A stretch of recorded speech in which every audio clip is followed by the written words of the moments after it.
Hello, grade 11s. We are still continuing with our revision for paper 2. Now, let's look at this question. It says simplify the following expression. This one, we need to use the reduction formula to do it.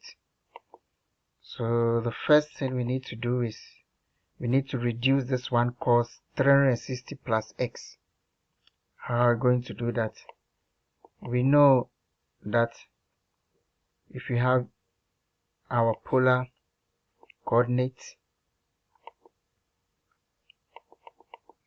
if you have a polar coordinate, this is 0 degrees, 90 degrees, 180, there's 90, 180, and the next is what, 270, then we come back to 360 degrees. So this, we want to reduce 360 plus s, cos 360 plus s. So if you rotate anti-clockwise, because it's positive here, you rotate what's anti-clockwise. So you move 90, 180, 270, 360 plus x. So this side is going to be x. And you know this side cos is what? Positive. Because if you consider the cast here, cos is positive, sine is positive, tan is positive. Here only sine is positive, the rest are negative. Only tan is positive, the rest are negative. Only cos is positive, sine and tan are negative. So here, it means our cos is going to be what's positive. So the answer for this one, this can be reduced, only this one, the numerator, can be reduced to be cos x. So you see that you have our cos x here. Okay, then let's see if we can reduce the next one, the denominator, which is sine x plus 90. Okay. Now sine x plus 90 is the same as sine 90 plus x. Alright. So we are going to have 90 plus x. And you see that this one, we are resolving on the y-axis. Alright. So here, sine is positive. Because we are resolving on the y-axis, it's going to change to what? Cos. So this is going to be cos x. So we have our cos x here. Then let's see if we can simplify this one. Sine 300. Now sine 300, how is it going to be? We are going to have, this is 90, 180, 270, 300. 300 will be somewhere. If you make a full revolution, so 90, 180, 270, this is going to be 360. 360 minus 60 is going to give us 300. Remember, we are moving anti-clockwise. As soon as you move clockwise, it becomes minus. So the whole of this is 360 minus 60. Alright, so this here, sine is what? Negative in the fourth quadrant. So we are going to have what? Sine 60 at this side. So we have our negative sine what? 60. Because sine is what? Negative in the fourth quadrant. Okay, let's see if we can do the next one. Sine negative 200. Anytime you have a negative number, it means you rotate clockwise.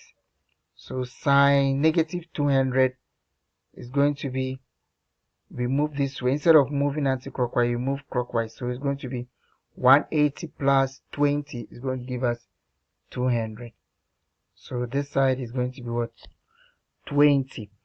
But here we know sine is what? Positive. So it's going to give us sine 20. So it gives us sine 20. Now let's substitute into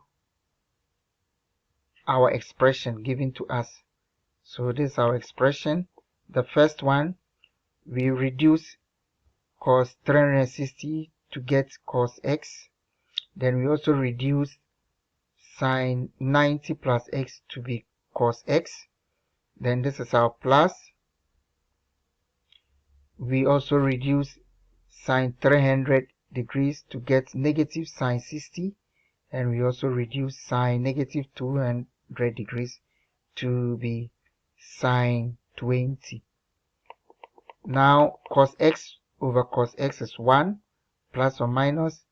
Now this sine 60 minus sine 60 is going to give us square root of 2 over 3 divided by sine 20.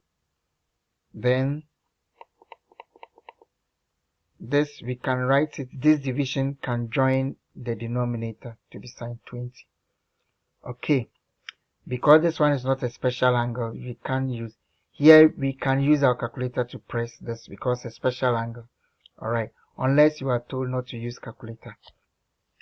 Okay, then let's look at this. Remember, we learned how to use the calculator to sketch a graph like this. This type of graph trick is easy to use a calculator, even though we can calculate without using the calculator. It's easy to use a calculator, so I'm going to remind you of how to use the calculator to plot this graph. So here comes my calculator. The first thing we need to do is we press what setup, then we go to what table, then we want to plot this f. So we have minus, because it's what, minus 3, then sine what, x. Look at how I'm going to get my x. This is my x. So this alpha control all these ones. Alright, so I press that, I'll get my x. Then I can close my bracket. I've gotten this. Press equal. You see that g of x will come. So I want to input this one on my calculator. So I'm going to have my cos 2x. So 2, don't press the times, press alpha, then x, then close the bracket, equal. Then it says start. Where do I want to start? We're given a domain to be negative 180 degrees to 90 degrees. So I'm going to start from negative 180. And where am I supposed to end? To 90. And my steps, what interval do I want to use? Should I use 1 or what? I want to use 45 degrees, so the distance between them should be 45 degrees. Okay, now I have my table. So easy. You don't have to do any calculation, cracking your brain. Alright, the calculator is going to do everything for you. So the next thing we need to do is to plot. Now I've already plotted. I'm going to show you how I plotted this. So I'm going to show you how I plotted this one. Okay, now I have this, my calculator is here. Now the first one, we are going to plot x and f. This is my f. Alright, how did I get it? Now the first one is negative 180, 0. So I have my negative 180, 0. Then I have my negative 135, 2, 1. So negative 135, 2, 1. Let's put it somewhere here. You'll be given a grade. Then negative 90 is what? 3. Negative 90 is 3. Then let me move my cursor down. Then negative 45 is 2, 1. Negative 45. Negative 45 is 2, 1. We are plotting f. Then the next one is 0, 0, 0, 0. So 0, 0. Then the next one is 45, negative 2. 45, negative 2 here. 45, negative 2.1. Then the next one is 90, negative 3. 90, negative 3. That's the end. Okay. Now, after you join the lines for your f, then you write your f here. Then we need to plot J also. So the mapping is supposed to be x is to f, x is to J, sorry. So I have my negative 181. So negative 181, then negative 135, 0, negative 135, 0, then negative 90, negative 1, negative 90, negative 1. Then we move on to negative 45, 0, negative 45, 0. Then we move on to 0, 1, 0, 1. Then we move to 45, 0, 45, 0. Then 90, negative 1, 90, negative 1. That is the end. Then after you join them together. Okay, so this is how we plot our graph. See you once again. Bye.